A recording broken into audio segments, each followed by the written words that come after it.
오늘 말씀은 요한 이서에 대해 말씀하고 있습니다. 요한 이서의 첫 부분에 보면 장로 요한이라고 말씀하고 있습니다. 우리가 요한이라 말할 때에 누구를 많이 얘기합니까? 사도 요한이라고 말합니다. 우리가 성경의 저자 중에 장로라는 호칭을 사용하여 쓰는 사람들은 극히 드뭅니다. 그런데 오늘 본문의 첫 절부터 장로 요한이라고 본인을 밝히고 있습니다. 사랑하는 성도님들, 그러면 사도 요한과 장로 요한은 서로 다른 인물이겠습니까? 많은 성경학자들이 요한복음과 요한 1서를 토대로 해서 요한 2서를 보니까 이 저자가 장로 요한이라고 밝히지만 이 장로 요한을 사도 요한으로 보고 있습니다. 왜냐하면 요한복음과 요한 1서와 많은 부분이 상통하기 때문에 장로 요한으로 보고 있습니다. 그렇다면 사랑하는 성도님들, 왜 사도 요한은 자신을 사도 요한이라고 밝히지 왜 장로 요한이라고 말씀하고 있습니까? 사도라는 직분은 아무나 가질 수가 없어요. 아주 귀한 직분인데 그 귀한 직분을 말하지 않고 왜 본인을 장로라고 밝히고 있습니까? 이 장로는 어떠한 직분입니까? 초대교회 때에 이 장로라는 직분은 나이가 많은 어른이나 지도자나 감독자로 인식되었습니다. 그리고 유능한 교사를 장로로 불렀습니다. 그리고 유능한 지도자를 장로로 불렀습니다. 그래서 이 장로라는 직책은 성경에서는 신앙의 성숙함을 보여주고 있습니다. 베드로전서 5장 1절에 이렇게 기록합니다. 너희 중 장로들에게 권하노니 나는 함께 장로된 자요 그리스도의 고난의 증인이요 나타날 영광에 참여할 자니라. 베드로는 이 장로의 직분을 이끌어서 그리스도의 고난의 증인이고 그 영광에 참여할 자라고 말하고 있습니다. 그래서 베드로도 자신이 함께 장로된 자라고 본인 스스로도 장로다라고 일컫고 있습니다. 그렇다면 이 장로는 그 공동체에서 존경받는 어른이며 신앙이 성숙한 자이며 그리스도의 고난의 증인이며 다시 오실 그 예수 그리스도의 그 영광에 참여할 자를 일컫고 있습니다. 그래서 사도 요한은 이 사도라는 직분을 내려놓고 그 호칭을 내려놓고 장로의 직분으로 이 요한 이서를 적고 있습니다. 장로 요한은 택하심을 받은 부녀와 그의 자녀들에게 편지하노니라고 하며 시작하고 있습니다. C.S. 루이스를 우리는 잘 알고 있습니다. 이 C.S. 루이스가 무신론자였습니다. 근데 그가 왜 무신론자가 되었냐는 이 질문에 이렇게 말했습니다. 자신이 중학교 때에 한 여자 선생님을 만났습니다. 그런데 이 여자 선생님을 이 C.S. 루이스가 너무나도 좋아했습니다. 그래서 처음으로 좋아했던 그 여자 선생님이 무신론자였습니다. 그래서 C.S. 루이스는 어떠한 종교에 대해서 알지 못하지만 내가 좋아하는 선생님이 무신론자니까 자신도 무신론으로 따라갔다라고 합니다. 이랬듯이 되게 많은 사람들이 신앙을 받아들일 때에 내가 무언가 깨닫고 배워서 충분한 지식을 가져서 그 신앙을 받아들이는 것은 별로 없습니다. 내가 어떤 지도자를 만나고 누가 나를 인도하냐에 따라서 내 신앙에 따라서 내 신앙이 따라가는 경우가 많습니다. 그래서 엉뚱한 방향으로 가기도 합니다. 그런데 초대교회 때에 많은 믿는 자들이 이렇게 사람을 따라서 다른 신앙을 따라가게 되었습니다. 이단들의 활약을 통하여서 이단으로 많이 넘어가게 되었습니다. 그 중에 하나가 유대주의자였습니다. 그들은 예수만 믿어서는 안 된다라고 외쳤습니다. 예수만 믿어서는 안 되고 할례를 받아야 된다라고 주장하며 많은 기독교인들을 할례를 받게 하였습니다. 그리고 또 하나 그들에게 닥친 이단이 있다면 그것은 바로 영지주의자였습니다. 그들은 육체는 사악하고 의미가 없는 것이기 때문에 어떠한 신비로운 것을 배워야 한다고 늘 강조했습니다. 전통적인 것을 강조하는 집단이 있는 반면 그리고 유대교를 강조하는 집단이 있는 반면, 그리고 신비로운 지적인 것을 가지라고 피하려고 하는 집단이 있었습니다. 오늘 요한일서에 받는 택하심을 입은 부녀요 그의 자녀라고 하는데, 그들이 그러한 이단에 빠졌다는 겁니다. 택하심을 입었다라고 합니다. 그 부녀와 그 자녀를 부를 때에 택하심을 입었다라고 말합니다. 이 택하심을 입었다는 것은 어떤 뜻입니까? 예수님을 믿었던 사람을 일컫고 있습니다. 아마도 이 여성과 그 자녀들, 그 가정은 예수님을 열심히 믿었던 것 같습니다. 신앙이 뜨거웠던 것 같습니다. 그 부모의 신앙처럼 그 자녀들도 신앙을 가지고 있었고 열정적이었던 것 같습니다. 그들은 분명히 예수님을 믿고 따랐습니다. 그러나 지금은 그 처음 믿었던 순수한 믿음이 사라지고 그 아름다운 신앙이 사라지고 지금은 영지주의자라는 이단을 만나게 되었고, 그리고 장로 요한과 거리가 멀어지게 된 것 같습니다. 그래서 장로 요한이 계속 권면하고, 그리고 교회로 돌아오라 하고 진리로 돌아오라고 계속 잔소리를 하고 또 책망을 하니까 아마 이 여인과 그 가족은 이 장로 요한과 거리가 멀어진 것 같습니다. 그래서 이제는 거의 교제가 단절된 상태에 이르게 되었습니다. 그래서 이 장로 요한은 다시금 한 번 더 그 부녀와 그 자녀들에게 펜을 들어서 다시금 옛 신앙을 회복하라고, 영지주의를 버리고 다시 뜨거웠던 하나님을 향했던 그 마음을 회복하라고 권면을 하고 있습니다. 장로 요한은 그 부녀들과 그 자녀를 이끌어서 택하심을 입은 자다, 받은 자다라고 합니다. 그들은 예수님을 믿었다는 것입니다. 참으로 하나님을 사랑하는 자요, 그리고 그 진리에 가까운 자였습니다. 그런데 그는 떠났다는 것입니다. 그러면서 이렇게 말합니다. 참으로 사랑하는 자요, 진리를 아는 모든 사람도 다 그렇다라고 말하고 있습니다. 이 장로 요한이 그 부녀들과 그 자녀에게 말할 때에 참으로 사랑하는 자다라고, 내가 너무나도 아끼고 사랑하는 자다라고 말합니다. 이것이 인간적으로 사랑한다, 좋아한다는 뜻이 아니라 그 진리 안에서 우리는 사랑하는 한 형제요, 한 자매임을 뜻하고 있습니다. 그런데 이것이 자신만 그렇게 생각하는 것이 아니라 진리를 아는 모든 사람들이, 이 교회에서 하나님을 알고 진리를 믿는 그 모든 사람들이 다 사랑하고 있다라고 말하고 있습니다. 이단에 빠진 그 한 가정에 대해서 장로 요한은 권면을 하는데, 그의 권면의 첫 대목은 왜 그렇게 이단에 빠졌느냐, 너의 잘못은 이것이다, 너는 이것 때문에 이단에 빠졌으니까 속히 돌아오라 말하지 않고 제일 먼저 하는 말이 무엇입니까? 나는 너를 주님 안에서 사랑한다. 우리는 사랑하는 주님 안에서의 한 형제요 자매다라고 말하고 있습니다. 먼저 권면하기 이전에, 충고하기 이전에 그 상대방의 관계를 한 번 더 되새겨 보고 있습니다. 당신과 나의 관계는 어떠한 관계냐? 신뢰할 만한 관계고, 우리는 주님 안에서 한 공동체고, 우리는 주님 안에서 사랑받는 자다라고 관계를 먼저 확인하고 있습니다. 만일에 별로 친하지도 않고 잘 모르는 사이인데 이단에 빠졌다라고 충고나 권면을 해보십시오. 그 말이 잘 통하겠습니까? 그런데 장로 요한과 이 가정은 예전에는 정말 가까운 사이였던 것 같습니다. 그리고 다시 한 번 더 그 사이와 그 관계를 다시금 회복하길 원하고 있습니다. 사랑하는 성도님들, 이 부녀들에게 내가 참으로 사랑하는 자다라고 말하고 있습니다.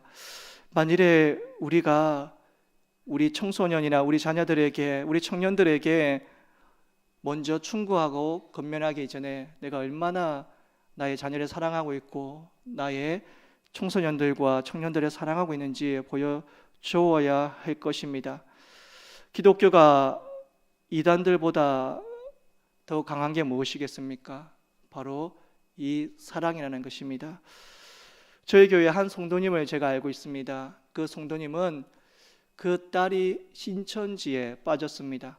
여러분, 이단에 한번 빠지거나 특별히 신천지에 빠지면 그 가정이 무너지고 헤어놓을 수가 없습니다. 그런데 놀랍게도 지금은 그 성도와 그 딸이 저희 교회에 함께 다니고 있습니다. 어떻게 그 신천지에서 그 딸을 데리고 나왔습니까? 라고 물었습니다.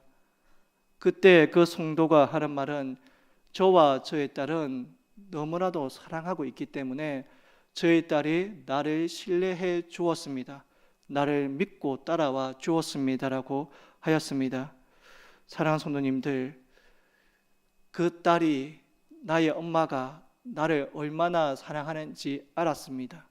그래서 힘들지만 그 이단에 들어갔지만 그래도 엄마를 믿고 따라와 주었다는 것입니다.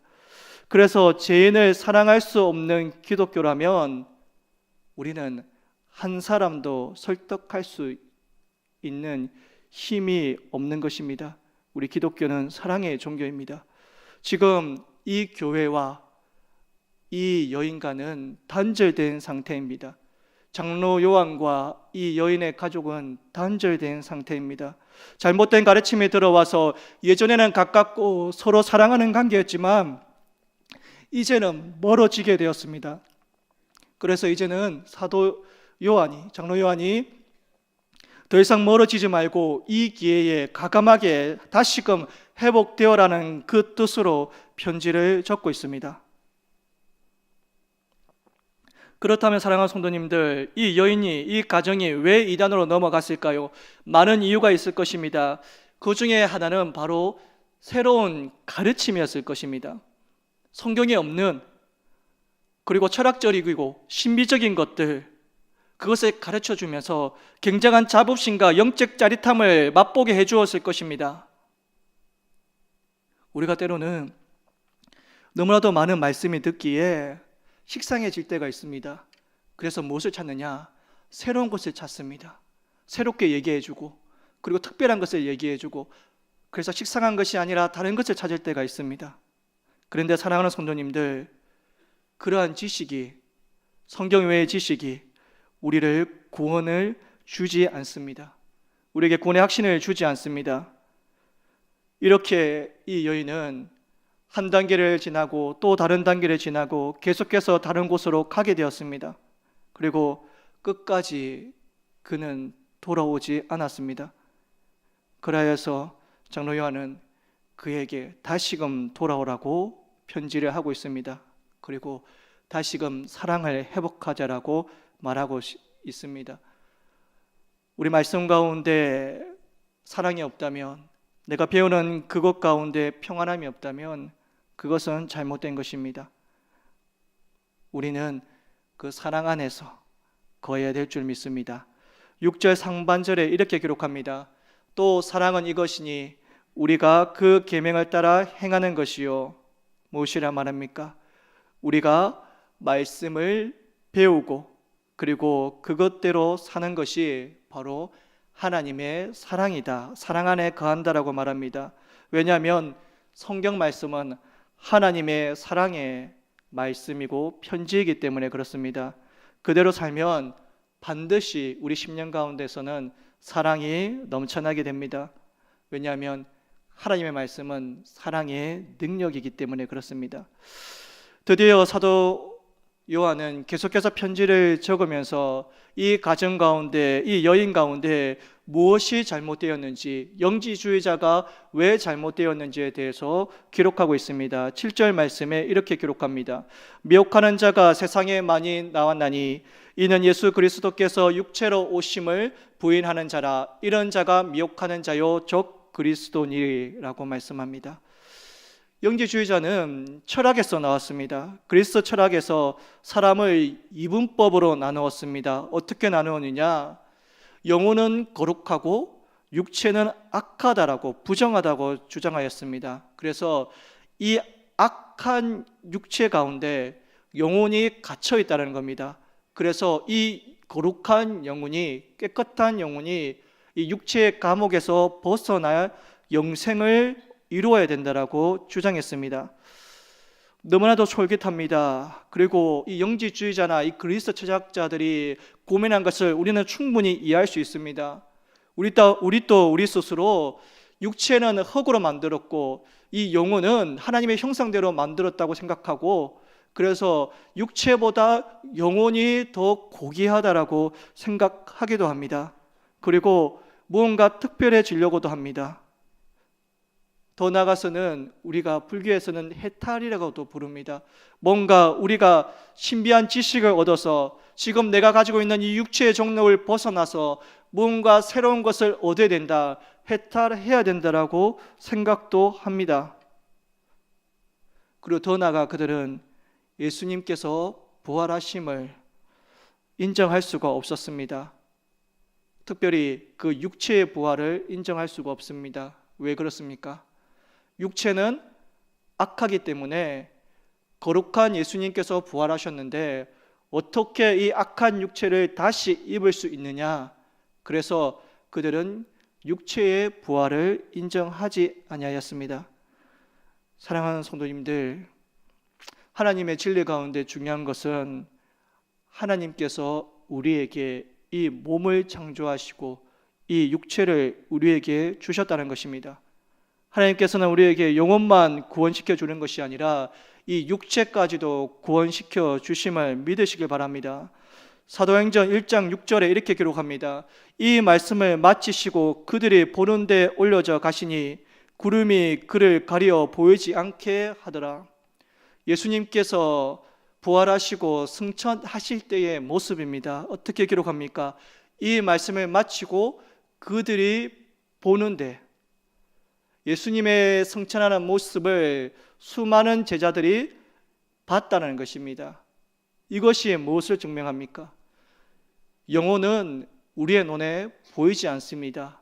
육체는 우리의 눈에 보일 수 있습니다. 그렇다면 예수님께서 승천하실 때에 영혼만 부활해서 승천한 것이 아니라 이 육체까지도 함께 저 천국에 올라가셨음을 우리에게 보여주고 있습니다. 사랑하는 성도님들, 하나님께서는 우리 육체 가운데서도 축복하여 주신 줄 믿습니다. 그런데 영지주의자들은 그것을 알지 못했습니다. 육체는 정욕이나 채우고 죄를 짓는 줄만 생각하고 부정하였습니다. 그런데 우리는 그렇게 생각하지 않습니다. 우리의 영과 그리고 우리의 육은 하나님 안에서 영광을 돌려야 될 가장 중요한 수단임을 믿습니다. 우리의 육체는 하나님의 축복인 줄 믿습니다. 우리의 육체는 하나님을 찬양하고 또한 하나님께 봉사하고 또한 주의 전에 섬기기 위해서 사용되어야 될 줄 믿습니다. 그렇다면 이 이단을 받아들이고 영지주의자들을 받아들이는 사람들은 어떻게 되겠습니까? 그 결과는 어떻게 되겠습니까? 8절에 이렇게 기록합니다. 너희는 스스로 삼가 우리가 일한 것을 잊지 말고 오직 온전한 상을 받으라 라고 말합니다. 너희는 삼가 우리가 일한 것을 잊지 말고, 이 말은 무슨 말이냐면 진리를 따르지 아니한다면, 이단에 넘어간다면, 영지주의자를 따르고 살아간다면 하나님께서 주어야 될 그 상, 온전한 상을 다 빼앗기겠다라고 말하고 있습니다. 잃어버린다라고 말씀하고 있습니다. 왜 그렇습니까? 우리는 하나님을 위해서 찬양해야 되고 하나님을 위해서 살아가야 되고 하나님께 영광 돌리는 삶을 살아가야 되는데, 우리의 육체가 약하다라고 생각하고 그리고 우리가 하나님 외에 다른 것을 찬양하고 영광 돌리며 살아가는데 하나님께서 기뻐하시겠습니까? 그래서 이러한 이단에 빠지는 자들에게는 모든 것을 잃어버릴 것이다라고 심각하게 말씀하고 있습니다. 9절에 이렇게 기록합니다. 지나쳐 그리스도의 교훈 안에 거하지 아니하는 자는 다 하나님을 모시지 못하되 교훈 안에 거하는 그 사람은 아버지와 아들을 모시느니라. 우리의 신앙 가운데 또 하나 조심해야 될 것을 말씀하고 있습니다. 이것은 무엇이냐면 한 곳에 치우치면 안 된다는 것입니다. 우리 신앙이 너무나도 머리에 치우쳐서도 안 될 것이고 율법적으로도 치우쳐서는 안 됨을 말하고 있습니다. 우리 신앙이 균형을 잡아야 됨을 말하고 있습니다. 지나쳐 그리스도의 교훈 안에 거하지 아니하는 자는, 한 번 더 우리에게 장로 요한은 경고하고 있습니다. 너무 신비주의자로 치우쳐서도 안 되고 너무 율법주의자로 치우쳐서도 안 됨을 말합니다. 우리의 신앙은 정확하게 하나님께서 원하시는 것에 맞추어 있어야 합니다. 옛말에 이런 말이 있습니다. 성경책 한 권 들고 기도원에 들어갔다 나오면 이단이 된다는 말이 있습니다. 이게 무슨 의미일까요? 성경책 한 권 들고 자기 혼자 기도원에 가서 몇 년간 성경을 보고 내려오면 이단이 된다는 것입니다. 따로 시간을 정해서 말씀을 읽고 기도하는 것은 참 좋습니다. 그런데 내 생활을 내려놓고 그저 성경만 읽는 것에 몇 년을 보낸다면 이것이 잘못될 수 있다는 겁니다. 내 생각이 들어가고 내 뜻이 들어가서 내 마음대로 성경을 해석할 수 있다는 겁니다. 그래서 우리는 성경을 읽거나 또한 말씀을 들을 때에 한쪽에 치우치는 것이 아니라, 나 혼자만 치우쳐서 생각하는 것이 아니라 우리는 도움이 필요하다는 것입니다. 올바른 가르침이 필요하고 올바른 말씀이 필요하고 그리고 올바른 지도가 필요하다는 것입니다. 그래서 우리는 신앙생활을 할 때에 기도와 말씀과 성도의 교제 그리고 교회 봉사와 같은 모든 것이 다 두루 갖추어져야 함을 말씀하고 있습니다. 우리 신앙에 있어서 하나에 치우친 사람은 극히 위험함을 보여줍니다.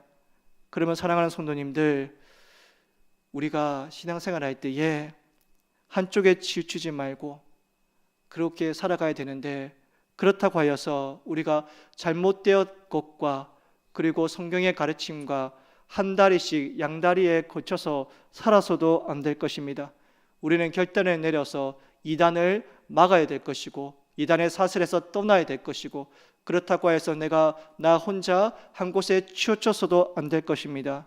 우리는 온전히 교회 안에서 말씀을 들으면서 우리의 신앙을 바로 잡아야 될 것이고, 그리고 함께 기도하면서 서로 중보해야 될 것입니다. 그래서 우리는 하나님 보시기에 온전한 신앙생활을 해야 될 줄 믿습니다. 10절에 이렇게 기록합니다. 누구든지 이 교훈을 가지지 않고 너희에게 나아가거든 그를 집에 들이지도 말고 인사도 하지 말라. 이단과는 논쟁조차도 하지 말라는 것입니다. 그들과는 인사조차도 하지 말라고 합니다. 왜 그렇습니까? 시간 낭비이기 때문에 그렇습니다. 세상에 잘못된 확신을 가지고 살아가는 자마다 교만한 자들이 다 그렇게 한다는 겁니다. 그들은 진리가 자기가 알고 있는 것이다라고 생각합니다. 그래서 자신만 완벽하고 자신만 옳다라고 말하고 있습니다. 그러하여서 그들은 다른 사람의 말을 들으려고 하지 않습니다. 이단들은 자기들이 모든 진리를 다 안다라고 생각하기 때문에 모든 계변을 쏟아내면서 끊임없이 우리를 괴롭히고 있습니다. 우리는 그들을 감당할 수가 없습니다. 그래서 우리는 그들과 논쟁하는 것을 피해야 됨을 말합니다. 인사조차도 하지 말라고 장로 요한은 말하고 있습니다. 이단은 잘못된 진리이기 때문에 그렇습니다. 그래서 그들과 논쟁하지 말고 피하라고 말합니다. 이렇게 편지를 적으면서 사도 요한은 어떻게 마무리를 하고 있습니까? 12절에 이렇게 기록합니다. 내가 너희에게 쓸 것이 많으나 종이와 목으로 쓰기를 원하지 아니하고 오히려 너희에게 가서 대면하여 말하려 하니 이는 너희 기쁨을 충만하게 하려 함이라. 이 여인과 그 가정에 대해서 그 이단은 잘못된 것이다, 신앙생활은 이렇게 하면 안 된다라고 쭉 말하면서 마지막으로 내가 너를 한번 만나길 원한다라고 말하고 있습니다. 한 번만 만나서, 다시금 내가 너와 만나서 다시금 그 신앙이 회복되어지길 원한다라고 간절한 마음, 때로는 안타까운 심정으로 말하고 있습니다.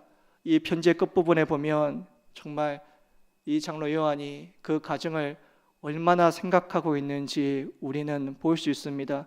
장로 요한의 간절한 마음으로 호소하는 편지를 우리는 느낄 수가 있습니다. 그는 그 가정을 만나길 원하고 있습니다. 왜 사도 요한은, 이 장로 요한은 그 가정을 이렇게 간절하게 만나서 말해주고 싶을까요? 장로 요한은 한 가지 알고 있었습니다. 그것은 무엇이냐면 자신이 알고 있는 그것이 진리라는 것입니다. 진리를 떠난 그 영혼이 너무나도 안타까워서 내가 알고 있는 이 진리를 다시금 만나서 이야기해 주고 싶은 것입니다. 사랑하는 성도님들, 그렇다면 진리는 무엇입니까? 우리가 알고 있는 진리는 무엇입니까? 요한복음 18장에 유대인들이, 바리새인들이 예수님을 잡아다가 빌라도에게 고소를 하고 그리고 법정에 섰습니다. 그때 빌라도가 예수님을 직접 신문하며 이렇게 묻습니다. 당신이 유대인의 왕이냐? 주께서 말씀하십니다. 내 나라는 이 땅에 속한 것이 아니다라고. 빌라도가 한 번 더 묻습니다. 사람이 너가 진리라고 말하는데 그러면 진리는 무엇이냐? 사랑하는 성도님들, 빌라도가 정말 예수님께 진리가 궁금해서 물어본 것 같습니까? 빌라도는 로마에서 파견된 총독입니다. 그는 유능한 장교입니다. 그는 대단한 사람입니다. 많은 학문들을 배웠습니다. 그는 그가 추구하는 진리가 있을 것입니다. 그런데 예수님께 진리를 물어봅니다. 이 빌라도가 생각하는 진리가 무엇일까요? 로마 제국이 진리다. 이 힘이 진리다. 너가 진리라고 생각하지만 봐라, 내 앞에 죄인으로 서 있지 않느냐? 나 이 빌라도가, 이 힘이, 이 로마 제국이 진리다. 이렇게 생각하고 있지 않았겠습니까? 세상의 돈과 권력이 진리다라고 생각하는 사람들에게 예수님은 이렇게 말씀하십니다. 요한복음 14장 6절에 이렇게 기록합니다. 예수께서 이르시되 내가 곧 길이요 진리요 생명이니 나로 말미암지 않고는 아버지께로 올 자가 없느니라. 사랑하는 성도님들, 절대적인 진리는 세월이 변해도 변하지 않고 그리고 우리 환경이 바뀌어도 변하지 않는 줄 믿습니다. 그 진리는 예수 그리스도인 줄 믿습니다. 과거나 오늘이나 앞으로도 변하지 않는 줄 믿습니다. 그 진리가 바로 예수 그리스도임을 믿으시길 바랍니다. 요한복음 1장 14절에 이렇게 기록합니다. 말씀이 육신이 되어 우리 가운데 거하심에 우리가 그의 영광을 보니 아버지의 독생자의 영광이요 은혜와 진리가 충만하더라. 예수 그리스도가 우리의 진리인 줄 믿습니다. 요한복음 8장 31절과 32절에 이렇게 기록합니다. 그러므로 예수께서 자기를 믿는 유대인에게 이르시되 너희가 내 말에 거하면 참으로 내 제자가 되고 진리를 알지니 진리가 너희를 자유롭게 하리라. 예수 그리스도가 진리이고 그 예수 그리스도가 우리를 자유롭게 할 줄 믿습니다. 요한복음 8장 36절에 이렇게 기록합니다. 그러므로 아들이 너희를 자유롭게 하면 너희가 참으로 자유하리라. 오직 예수 그리스도만이 우리를 자유롭게 하십니다. 요한복음 14장 6절에 이렇게 기록합니다. 예수께서 이르시되 내가 곧 길이요 진리요 생명이니 나로 말미암지 않고는 아버지께로 올 자가 없느니라. 한 번 더 기억합시다. 예수님이 우리 인생의 길이요 진리요 생명입니다. 그분만이 우리를 하나님께로 가게 해 주십니다. 장로 요한은 이 진리의 말씀을 알았기 때문에 그 가정을 놓칠 수가 없었습니다. 그래서 그렇게 붙잡고 만나길 원하고 있습니다. 로마 시대 때에 폴리갑을 체포하려는 사람들이 많았습니다. 폴리갑이 도망을 다니다가 어느 날 잠을 자는데 그 침대 위에서 꿈을 꿨습니다. 자신이 불에 타는 꿈이었습니다. 그때 폴리갑이 깨달았습니다. 나는 도망 다닐 것이 아니라 나는 순교당해야 되겠구나. 이게 하나님의 뜻이구나. 그래서 폴리갑은 도망가지 않았습니다. 로마 군사들이 왔습니다. 그는 잡혔습니다. 그를 체포하는 그 로마 군사들에게 한 가지 부탁을 했습니다. 내가 당신을 따라가겠습니다. 하지만 1시간만 주십시오. 1시간 동안 제가 기도하겠습니다. 폴리갑은 간절하게 1시간 동안 열심히 강렬히 기도했습니다. 얼마나 열심히 강렬히 기도했던지 그를 잡으러 왔던 간수들이 회심하였다라고 합니다. 그는 로마 총독 앞에 끌려가서 정죄를 받고 시장 한가운데로 끌려갔습니다. 나무가 세워지고 그 나무에 묶였습니다. 그리고 그는 불에 휩싸일 준비가 되어져 가고 있었습니다. 그때 그는 하나님께 기도하였습니다. 그리고 로마 군사가 그의 옆구리에 창을 찌르기 시작하였습니다. 그는 불에 탔고 그는 순교하였습니다. 이 광경을 지켜본 폴리갑의 12명의 친구들은 두려움을 피하지 않고 그와 함께 순교를 하였습니다. 사랑하는 성도님들, 이 폴리갑은 무엇 때문에 순교하였습니까? 무엇이 그에게 죽음까지도 당당하게 설 수 있고 마실 수 있게 하였습니까? 그것은 진리를 깨달았기 때문입니다. 마지막 그 모습 앞에서도 폴리갑은 진리를 바로 알았기 때문에 그 진리 앞에 그 생명은 포기할지언정 진리는 포기하지 아니하였습니다. 사랑하는 성도님들, 하나님을 믿는 자는 바로 이 진리를 깨달았습니다. 그리고 하나님을 믿는 자는 이 사랑이 나타나는 것입니다. 바로 예수 그리스도가 진리고 예수 그리스도가 사랑이기 때문에 그렇습니다. 사랑하는 성도님들, 우리는 한 형제요 한 자매입니다. 서로 사랑하시길 바랍니다. 그리고 진리 앞에 바로 서시길 바랍니다. 신앙생활을 하면서 장로 요한이 강조한 것처럼 우리 늘 사랑하고 진리 앞에서 무너지지 않는 성도님들 되시기를 주의 이름으로 축복드립니다.